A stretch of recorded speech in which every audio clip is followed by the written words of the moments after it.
बिस्मिल्लाहिर्रहमानिर्रहीम।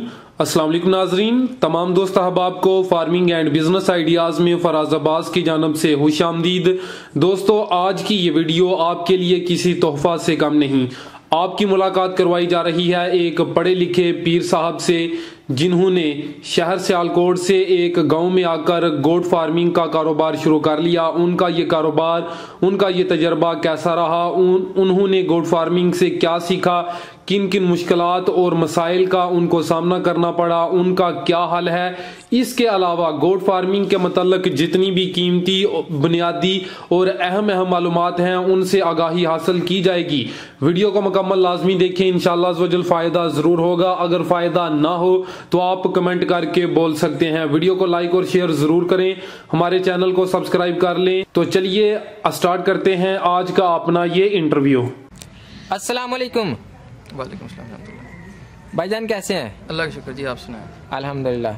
भाईजान, बहुत सारे नाजरीन को आपसे पहले ही तारुफ है, तो कुछ नए नाजरीन भी होंगे, तो उनके लिए काइंडली अपना नाम बता दीजिए। नाम मेरा जवाद गिलानी है।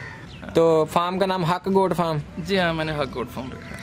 अच्छा सर, हमने आपके साथ आज से कुछ माह पहले एक वीडियो शूट की थी मौसम गर्मा में। हम आपके पास हाजिर हुए थे तो आपने बुनियादी मालूमात हमें दी थी।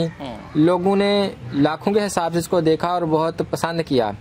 तो कई लोगों ने ये भी रिक्वेस्ट की थी कि आप सर के पास दोबारा जाएं और उनसे उनके एक्सपीरियंस की बुनियाद पे, जो उनका पहला तजर्बा है उसकी बुनियाद पे पूछ के आएंगे उन्होंने क्या लर्निंग की है। तो मेरा पहला सवाल इस सिलसिले में ये है कि आपने इन महीनों के दरमियान किन मसाइल का सामना किया और आपने अपने तजर्बात से क्या सीखा कि गोट फार्मिंग के काम में कौन कौन से मसाइल का सामना करना पड़ता है एक आम छोटे फार्मर को। लेकिन पहले तो शुक्रगुजार हूँ मैं लोगों का जिन्होंने मेरा इंटरव्यू पसंद किया। बस एक फ़्लो में बातचीत हुई थी, वो इंटरव्यू तो था ही नहीं। बहरहाल मेहरबानी है उनकी। बाकी मैंने पहले भी कहा था, मैं चीज़ों को भी सीख रहा हूँ, अभी लर्निंग स्टेज है ये। ठीक है। मैं एक एक्सपर्ट फार्मर नहीं कहता अपने आप को। ठीक है। और गोट फार्मिंग मेरा एक प्रोजेक्ट है। अदर प्रोजेक्ट्स पे भी मैं काम कर रहा हूँ, लेकिन गोट फार्मिंग भी एक प्रोजेक्ट है। ठीक है। तो अभी उस वक्त मैंने बताया था मेरे पास में 80+ जानवर हैं। ठीक है। तो उसके बाद मैं 80+ से 100+ पे गया। ठीक है। कुछ बकरियाँ और ब्रीड हुई, सही है, बच्चे वगैरह हुए, तो 100+ पे चले गए थे। तो बहरहाल मैं उस वक्त मैंने कहा था कि मैं इस प्रोजेक्ट को अब चेंज कर रहा हूँ। मैं उस वक्त तक काम कर रहा था जो दोगली टाइप है, जिसमें मैं बकरी के उस पर काम कर रहा था। ठीक है। तो उसी से मैंने सारा लर्न किया। ठीक है। क्योंकि मेरी उसमें इन्वेस्टमेंट मिनिमम हुई थी। ठीक है। ज़्यादातर जानवर इधर ही ब्रीड हुए थे। ठीक है। और जो जानवर दोगला होता है वो इजीली ब्रीड करता है। ठीक है। हमारे इलाके में सही है। ये इलाका सियालकोट का है। यहाँ का मौसम, यहाँ की आबो हवा, यहाँ की जो फार्मिंग है वो डिफरेंट है एज़ कम्पेयर टू, अगर आप देखें आपका जो जुनूबी पंजाब है, आपके बुरे पहाड़ी के इलाके हैं, आपका सिंध का इलाका है, आपका मुल्तान का आगे पीछे का इलाका है, वहाँ पे फार्मिंग डिफरेंट है। ठीक है। तो इसीलिए मैंने ये सस्ता माल रखा। ठीक है। इन्वेस्टमेंट मिनिमम रखी। ज़्यादातर माल इधर ही ब्रीड हुआ है। सही है। तो बहरहाल मैं उस वक्त भी कहा था मैं लर्निंग स्टेज पे, मैं आज भी लर्निंग स्टेज पे हूँ। और बहुत सारे ऐसे फार्मर जो कि एक्सपर्ट हैं और बहुत ज़्यादा पैसा कमा रहे हैं, मैं उनसे भी ये बात पूछना चाहता हूँ कि एक आम फार्मर के लिए हैंडसम प्रॉफिट मुझे अभी तक इसमें नहीं नज़र आ रहा। हालांकि मैंने सुना था कि गोट फार्मिंग बहुत अच्छा प्रॉफिट है, यकीनन होगा। मेरी जो कैलकुलेशंस हैं उसके मुताबिक मुझे अच्छा प्रॉफिट मिलेगा जब मेरे जानवर होंगे 300 to 400। ठीक है। जब मेरे जानवर 300 to 400 होंगे, मैं एक अच्छा प्रॉफिट अर्न कर रहा हूँगा। क्योंकि जो नॉर्मल ज़िंदगी है आपकी, उसके लिए जो गांव की ज़िंदगी है वो बहुत सादा ज़िंदगी होती है। जो लोग शहर में रहते हैं उनकी ज़िंदगी डिफरेंट है, उनके अखराजात ज़्यादा हैं। ठीक है। ज़्यादा अखराजात के लिए आपको काम का स्केल बड़ा करना पड़ता है। ठीक है। जब काम का आप स्केल बड़ा करेंगे तो डिफरेंट कॉम्प्लिकेशन से उनको आपने फेस करना है। ठीक है। जिन इलाकों में गोट फार्मिंग ज़्यादातर की जाती है वो इलाके हैं आपका, जैसे भी जनूबी पंजाब का जिक्र हुआ, उन इलाकों में ज़्यादा गोट फार्मिंग की जाती है। हमारे इलाकों में गोट फार्मिंग ज़्यादा नहीं की जाती। ठीक है। अभी जब जानवर आपके पास बढ़ते हैं, मैं आज ये सोचता हूँ कि मेरे पास अगर 400 जानवर करना चाहूँ तो साल एक में 400 जानवर हो जाएंगे। सही है। उन 400 जानवरों की मैं चराई किधर कराऊँगा? ठीक है। कोई अपनी ज़मीन में मुझे घुसने नहीं देता। बन्नों के ऊपर जो पार्टीशंस होती हैं उसके ऊपर जानवर चरते हैं, 10, 20, 50 चर लेते हैं। 200-400 जानवर कैसे चरेगा? ठीक है। मेरी ज़मीन में अगर मैं 400 जानवर अपनी ज़मीन में चराई कराता हूँ तो उसके लिए मुझे ज़मीन को बाकायदा डेवलप करना पड़ेगा। ठीक है। जंगल में लगा नहीं सकता। तो क्या हमारे इलाके में ये काम फ्लॉप है? अच्छा, लोग कहते हैं कि हम काम करें, सक्सेसफुली कर रहे हैं। जो लोग 10, 20, 30 जानवर में काम कर रहे हैं ना, मैं उस काम को सक्सेसफुल काम, मेरी कैलकुलेशन में वो नहीं है, उनकी कैलकुलेशंस होंगी। मैं उनको उनकी कैलकुलेशन को गलत नहीं कह सकता। ठीक है। लेकिन अगर आपने अपना सारा सिस्टम, घर का निज़ाम, अपनी लाइफ गोट फार्मिंग के मुताबिक चलानी है तो ये 25, 30, 50 जानवर आपको कुछ नहीं देते। ठीक है। आपको 100 जानवर में भी कोई प्रॉफिट नहीं है। सही है। अगर आप शहर में रहते हैं, अगर आप गाँव में रहते हैं, सादा सी ज़िंदगी है, अचार से रोटी खा ली, चंद सूट बना लिए, सादा ज़िंदगी गुजार ली। ठीक है। हाँ, फिर आपको ये 50 फीमेल्स के ऊपर आप अच्छा ज़िंदगी बसर कर सकते हैं। अगर आपके बच्चे अच्छे स्कूल में पढ़ते हैं, आपने गाड़ी रखी हुई है, आपका घर शहर में है, आपके घर में एसी लगे हुए हैं, आपको 100 गोट्स भी प्रॉफिट नहीं देती हैं। ठीक है। जितना आपकी आमदनी है उसमें इतना प्रॉफिट नहीं है। सही है।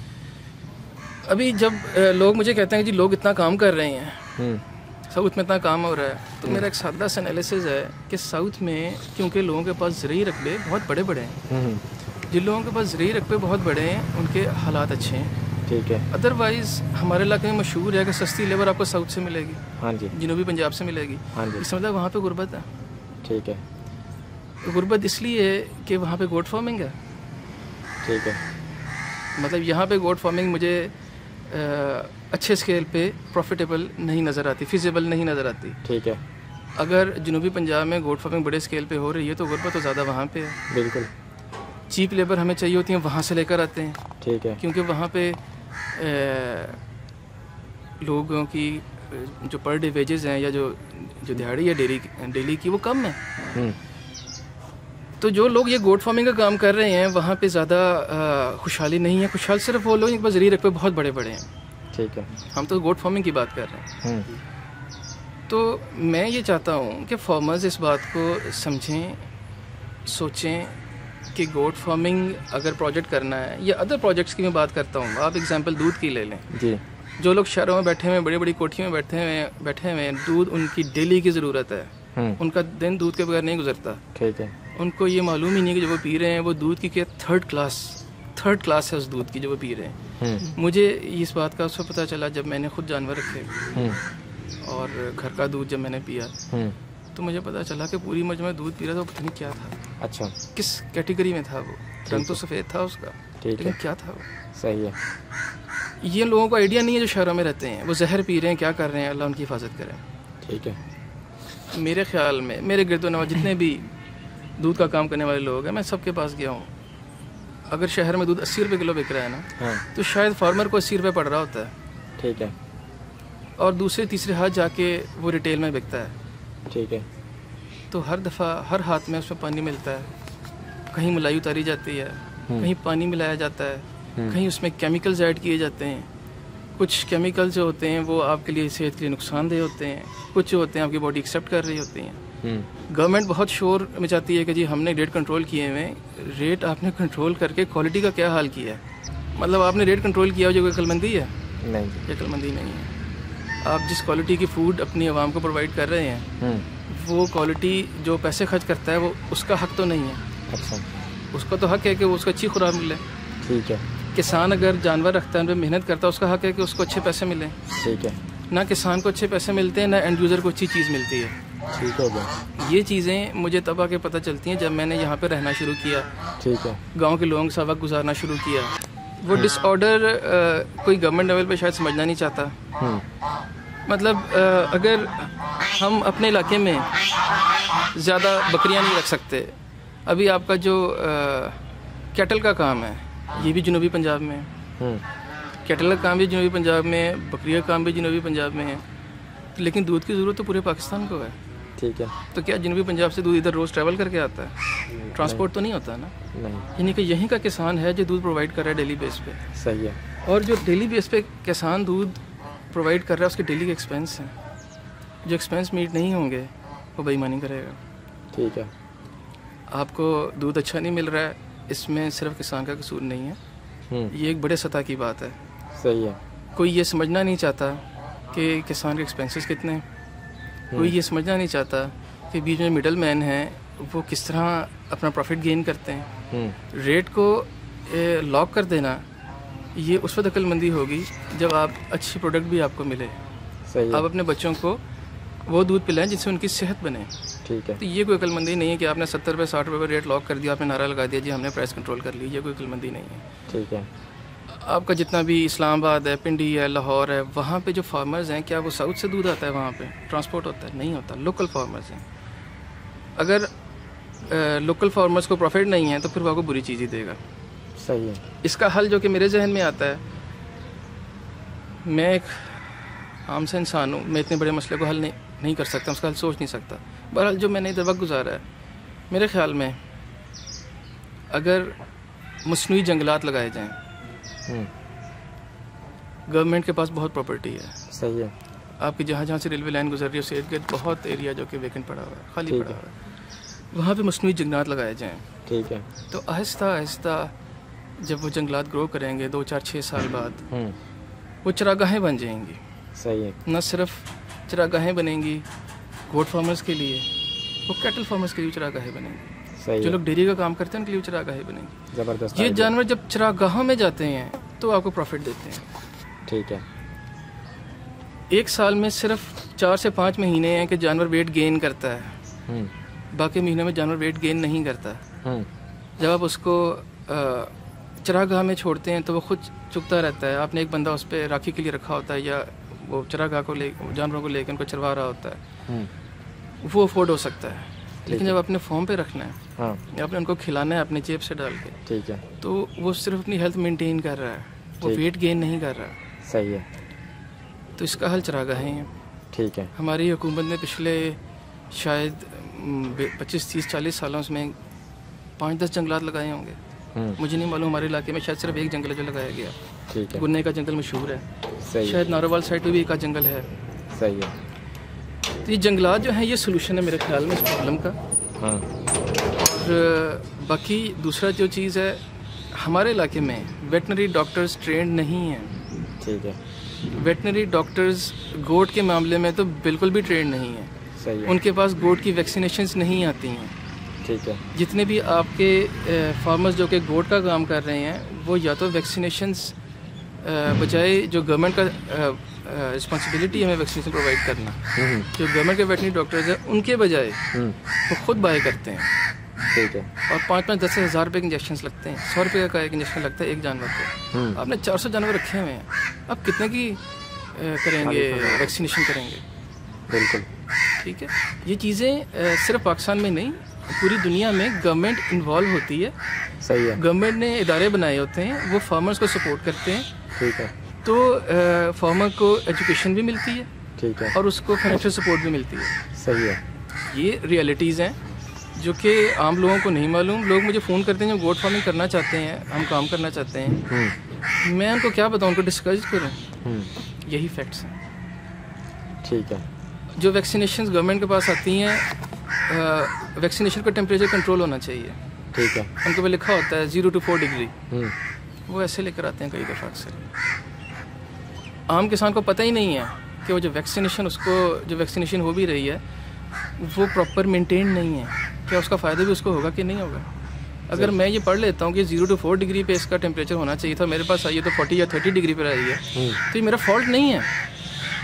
सही है। लेकिन हमारे जो इलाका है यहाँ पे डॉक्टर्स भी इस बात को माइंड करते हैं। मैं जब जाता हूँ दवाई ख़रीदने, मैं कहता हूँ मुझे फलानी दवाई चाहिए, मैं किसी दवाई का नाम लेता हूँ, वो उसके अलावा वो उसके बाद दवाई होती ही नहीं है। गवर्नमेंट की सप्लाईज नहीं है। ठीक है। आप प्राइवेट शॉप्स पे जाते हैं या जो मेडिकल स्टोर्स हैं वहाँ पे जाते हैं, हमारे इलाके में सिर्फ 1-2 मेडिकल स्टोर हैं उनके पास स्टॉक है, बाकी चंद दवाइयाँ रखे बैठे हुए हैं। किसान उनके पास जाता है, कहता है जी मेरे जानवर को ये मसला हो गया, और उसको कोई भी दवाई दे देते हैं। ना किसान को पता उसको कौन सी दवाई चाहिए, ना बेचने वाले को पता है कि वो क्या जुल्म कर रहा है। गवर्नमेंट लेवल पे ट्रेनिंग्स होनी चाहिए। बिल्कुल ज़बरदस्त। कौन आके हमें सिखाएगा ये सब कुछ? बिल्कुल। ये किसान तो बेचारे अनपढ़ हैं। ज़बरदस्त। ये आपके लिए फूड जनरेट करते हैं। सही है। जब ये फूड जनरेट नहीं करेंगे तो आप क्या करेंगे? सही है। इंपोर्ट करेंगे, जो कि हम अक्सर करते हैं।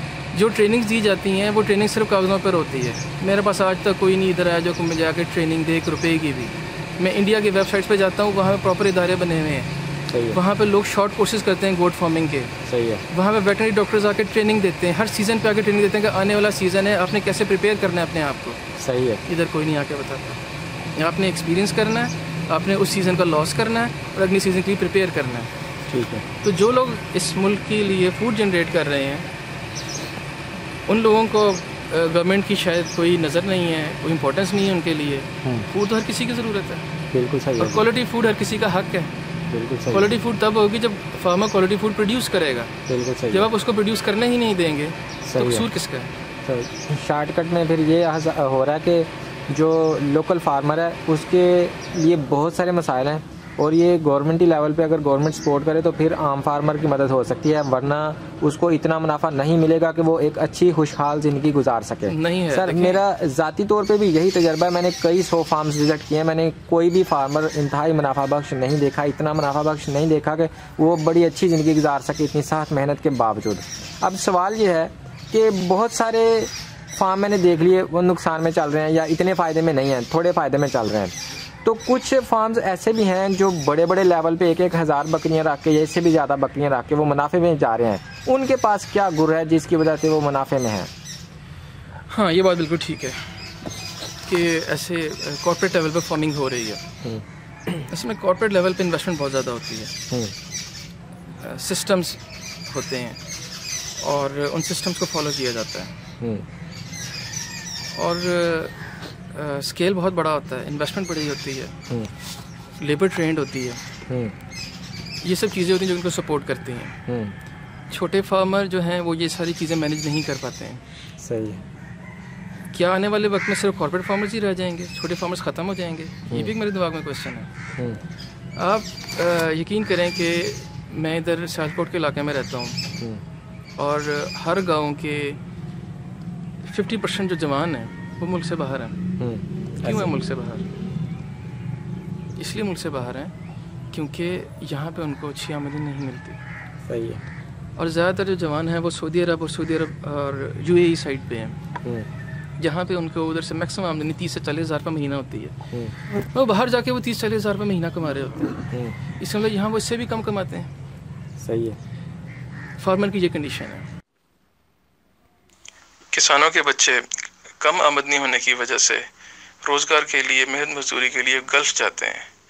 अगर उनको हमारे ही मुल्क में, अपने मुल्क में बेहतर मौक़े मिलें और जो मॉडर्न फार्मिंग, जो आने वाले वक्त में मॉडर्न फार्मिंग नहीं आना है, उस मॉडर्न फार्मिंग की उनको ट्रेनिंग दी जाए तो यही बच्चे फ्यूचर फार्मर्स हैं। हम जैसे लोग जो कि शहर से आके इधर आबाद हो रहे हैं या शहर से आके फार्मिंग करना चाह रहे हैं, हमसे ये फार्मिंग नहीं हो सकती। यही किसानों के बच्चे फ्यूचर फार्मर्स हैं। हमें चाहिए कि हम ये जो ह्यूमन रिसोर्स, किसानों के बच्चे मुल्क से बाहर ड्रेन हो रहे हैं, मुल्क से बाहर जा रहे हैं, इसको रोका जाए। जो बड़े बूढ़े हैं वो फार्मिंग कर रहे हैं। मैं तो कहता हूँ कि जो बाबे जब मर जाएंगे तो फार्मिंग कौन करेगा? नौजवान नस्ल एक खाल नहीं निकाल सकती। उसको कहो ना कि आप ये आर्ट है, ये कई पकड़ो और ये आर्ट बनाओ, कोई इस काबिल नहीं है।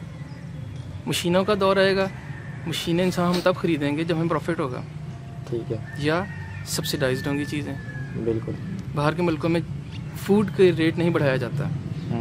कॉर्न की फसल बहुत बड़ी फसल है, वीट की फसल है, रेट नहीं बढ़ता, दूध का रेट नहीं बढ़ता, लेकिन महंगाई तो बढ़ती है उधर भी। किसान की ज़रूरतें तो बढ़ती हैं, गवर्नमेंट सपोर्ट करती है, सब्सिडाइज्ड होती हैं चीज़ें। ठीक है। मैं आपको एग्जांपल्स कोट कर रहा हूँ। बिल्कुल सही है।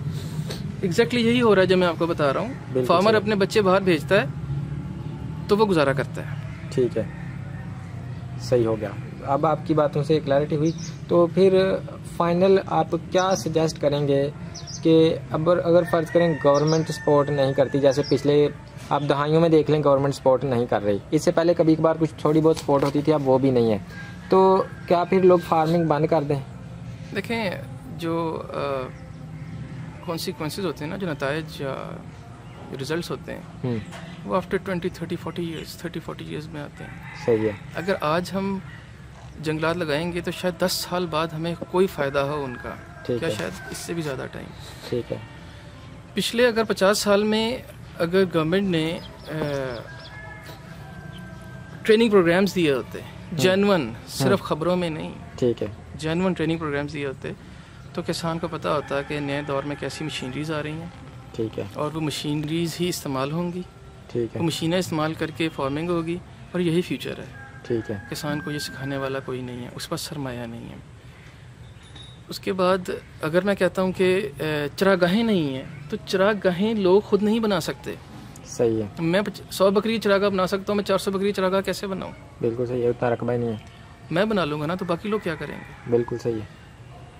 जंगलात लगाने पड़ेंगे, जंगलात हमारी ज़रूरत है, ठीक है, ट्रेनिंग्स हमारी ज़रूरत है, ठीक है, जदीद मशीनरी की तरबियत, सही जदीद होगा। नस्लों, ऐसे नस्लें इंट्रोड्यूस करवाई जाएँ जो कि ज़्यादा रिज़ल्ट दें। ठीक है, इंडिया में ऐसे हो रहा है। मैं देखता हूँ बहुत सारे फार्मर्स हैं जो कि आपकी गाय इंपोर्ट करते हैं, खुद वो पर्सनली करते हैं। सही है, वो इंपोर्ट होती है, उसके बाद अपने पास रखते हैं, फिर वो फार्मर को बेचते हैं।